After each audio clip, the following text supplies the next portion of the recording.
আমাদের উম্মতের মুহাম্মদ সাল্লাল্লাহু আলাইহি ওয়াসাল্লামের কাছে কোরআন আসার পরে কিয়ামত পর্যন্ত যত ঘটনা ঘটবে, এই পুরো ঘটনার ইতিহাসের প্রথম শহীদ হচ্ছেন এই সুমাইয়া রাদিয়াল্লাহু আনহা।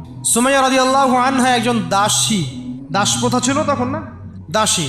তিনি, তার স্বামীর নাম ইয়াসির রাদিয়াল্লাহু আনহু, তার সন্তানের নাম আম্মার রাদিয়াল্লাহু আনহু। তারা তিনজনই ইসলাম কবুল করেছেন। আর আবু জেহেল, আবু লাহাব, উতবা সাহেবার যে দারুন নাদওয়া, মানে ওই সময়কার কাফেরদের পার্লামেন্ট, এখনকার অনেকটা ওই ইয়ার মতো আর কি, বুঝে নেন, কাফেরদের পার্লামেন্ট, ওটার নাম কি? দারুন নাদওয়া। বলেন দারুন নাদওয়া। এটা ছিল ওই মক্কার আবু জেহেলের পার্লামেন্ট। মক্কার আবু জেহেলের পার্লামেন্ট নাম কি? দারুন নাদওয়া। ওখানে সব কিছুর এই শয়তানিগুলার মোজাকারা হইতো আর কি। কথা বুঝতে পারছেন? এখনও কিন্তু দারুন নাদওয়া আছে বিশ্বে, আছে না? এখনকার একটা আধুনিক দারুন নাদওয়া, ঠিক আছে? তো ওইখান থেকে মানে বিল পাস হচ্ছে যে এদেরকে এখন অত্যাচার করতে হবে, নির্যাতন করতে হবে।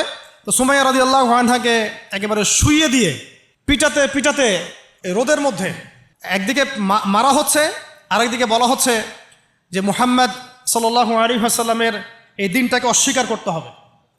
একটু ধৈর্য ধরেন, জাস্ট অল্প কিছু সময়, আমি শেষ করে দিচ্ছি।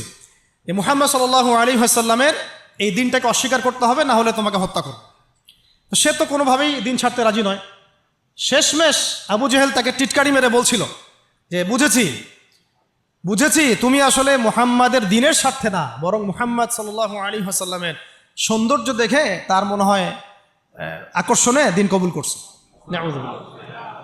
এই কথাটা বলার সাথে সাথেই সুমাইয়া রাদিয়াল্লাহু আনহা একদম তীব্র একটা প্রতিবাদ করেছেন, একটা গালি দিয়েছেন, খবিসের বাচ্চা, খবিস, নষ্ট নষ্ট মানুষের সন্তান, নষ্ট, এরকম একটা শব্দ আছে না আমাদের সমাজে, এরকম একটা মারাত্মক, মানে শক্ত একটা কথা বলে ফেলছে ওই সিচুয়েশনে। তো এইটা আবু জেহেলের তখন মানে ইজ্জতে লেগে গেছে। তো সে পাশে থাকা একজন ওর মানে সহকারী, তার হাতে একটা বর্ষা ছিল, ওই বর্ষাটা নিয়ে সুমাইয়া রাদিয়াল্লাহু আনহার তলপেট, লজ্জাস্থানের উপরের অংশে বরাবর একেবারে গেঁথে দিয়েছে, এবং এটাতে ফিনকি দিয়ে রক্ত ছোটা শুরু হয়েছে, এবং এতেই তার শাহাদাত হয়ে গেছে। ইসলামের ইতিহাসে আমাদের উম্মতের মুহাম্মদ সাল্লাল্লাহু আলাইহি ওয়াসাল্লামের কাছে কোরআন আসার পরে কিয়ামত পর্যন্ত যত ঘটনা ঘটবে, এই পুরো ঘটনার ইতিহাসের প্রথম শহীদ হচ্ছেন এই সুমাইয়া রাদিয়াল্লাহু আনহা। সর্বপ্রথম রক্ত দিয়ে দিন কায়েমের, রক্ত দিয়ে দিন প্রতিষ্ঠার এই মহাকাব্য রচনা করে গেছেন সুমাইয়া রাদিয়াল্লাহু আনহা। তারা কি দুনিয়ার কোনো স্বার্থে রক্ত দিয়েছিলেন? হ্যাঁ, তারা কি উপদেষ্টা হওয়ার জন্য রক্ত দিয়েছিলেন? তারা কি কোনো রাষ্ট্র ক্ষমতা পাওয়ার জন্য রক্ত দিয়েছিলেন? গনিমত পাওয়ার জন্যে?